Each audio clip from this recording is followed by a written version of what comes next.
Today on The Occult Detective, March of the Magicians begins.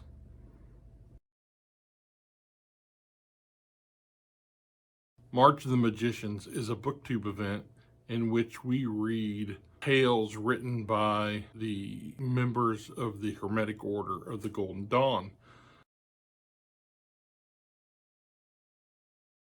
I thought I would begin the month with reading The Brood of the Witch Queen, which is one of my favorite occult novels, written by the great Sax Rohmer, better known for his Fu Manchu novels.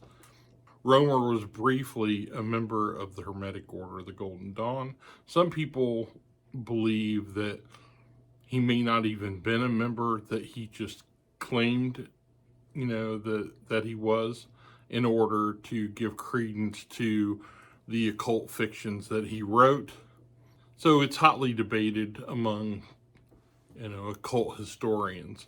Whether he was or not is of little credence. It is assumed he was now. And Brood of the Witch Queen is just a phenomenal novel, written in 1918. It's easily his best novel. I've read most of his Fu Manchu work and a few other novels, all great, highly recommended. But The Witch Queen stands, leagues above the rest. It, especially if you look at his later works. The Witch Queen is a very occult thriller without all the scientific jargon that he kind of spoons in his other works. So, this is at its heart an occult thriller, an occult detective novel.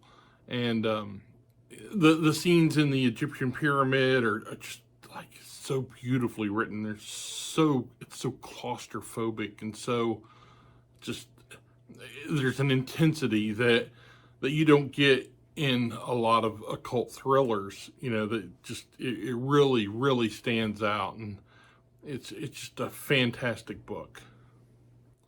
The main character, Robert Cairn, is a great character, a good embodiment of an occult detective, somebody who's thrust into something, unexpected, and the way he eventually figures out that by destroying the Book of Thoth, that would remove the evildoer's hold over an elemental that he's using to perform these evil deeds. It's just, I don't want to spoil too much, right? But it's a novel very well worth reading, and it's a great way to launch March of the Magicians.